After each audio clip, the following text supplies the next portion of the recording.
Is God cruel? Because when we read Genesis 21 the way that it's written, not the way that we heard as kids, it's hard to get away from that question. A woman and her teenage son are thrown into the desert with nothing but a skin of water. She is watching him die of thirst. It's so bad that she has to walk away and weep. What do we do with this story? Because if we're honest, it doesn't feel like good news. It feels brutal. It feels cruel. Today we're going to walk through Genesis 21, not from Abraham's perspective, not from Sarah's, but from Hagar's. And I believe that what we're going to find out may change how we read the entire Old Testament. Let's set the stage. Genesis 21 begins with a celebration.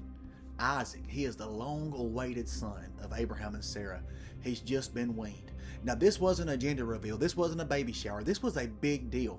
He's about 3 years old, and there's this joy that's in the atmosphere because the promise is finally here.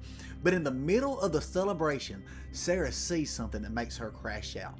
Ishmael, Hagar's son, Abraham's other son, he's mocking Isaac. The Hebrew word here is matzachek. It could mean anything from playful teasing to outright mockery. But Sarah interpreted it as mockery because she snapped. She goes to Abraham and she says, get rid of that slave woman and her son. He will not share in Isaac's inheritance. Now here's what we miss if we rush through this story. Abraham is distressed by Sarah's demand. The text says it was a grievous thing in Abraham's sight. Why? Because Ishmael is his son. This isn't just a slave being dismissed. This is a father being forced to choose between his two children. You know what God does? He tells Abraham to do it. Listen to Sarah, he says, and early the next morning, Abraham gets up, he gives Hagar some bread, he gives her a skin of water, and he sends her and Ishmael into the wilderness of Beersheba. And that's where our story really begins. Okay, so before we go into the wilderness with Hagar, we need to understand one word, because the entire story hinges on it. The word that Sarah uses in verse 10 is garash. It doesn't mean send away. It means drive out. It means cast out. It's the same word used when Adam and Eve were expelled from Eden. It's violent. It's final. Sarah's not asking Abraham to relocate Hagar. She is demanding her exile. If you're Hagar, how does that land?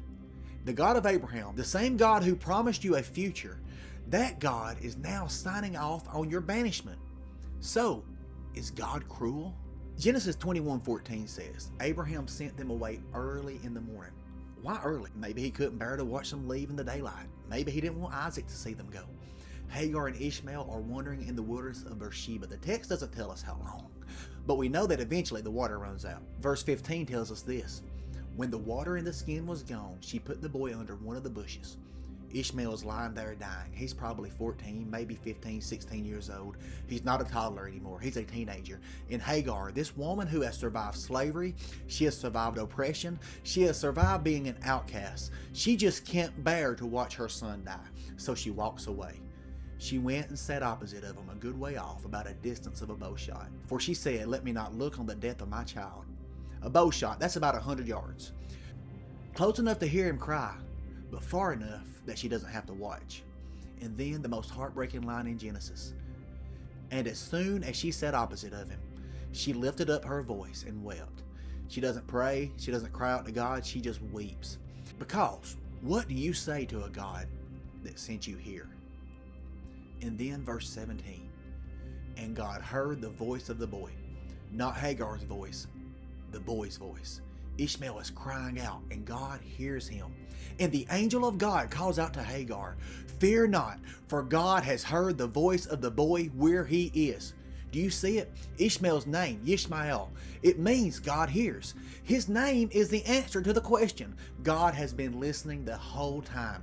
Verse 19 says, then God opened her eyes, and she saw a well of water. The well had always been there. Hagar just couldn't see it. It wasn't because she wasn't looking, but because despair tends to blind us. And sometimes God's provision is already present. We just need our eyes open so we can see it. She fills the skin of water. She gives it to Ishmael, and he lives. So is God cruel? No. But God is honest. And the honesty of Scripture is this. Sometimes God's people end up in the wilderness not because they sinned, not because they lack faith, but because the world is broken. And broken people hurt each other. and God will allow the consequences to unfold. Hagar didn't deserve exile, but Sarah's jealousy and Abraham's apathy put her there, and God didn't stop it. But here's what God did do. He met her in the wilderness. He heard her son's cry, he opened her eyes, and he gave her a future. And when we're paying attention, we notice something. Centuries later, another son cries out in the wilderness. Not a desert, but a cross. And he quotes Psalm 22, my God, why have you forsaken me? Jesus knows what it's like to be abandoned, to cry out and hear silence, to feel forsaken by the Father. But Psalm 22 doesn't end in desolation. It ends in deliverance.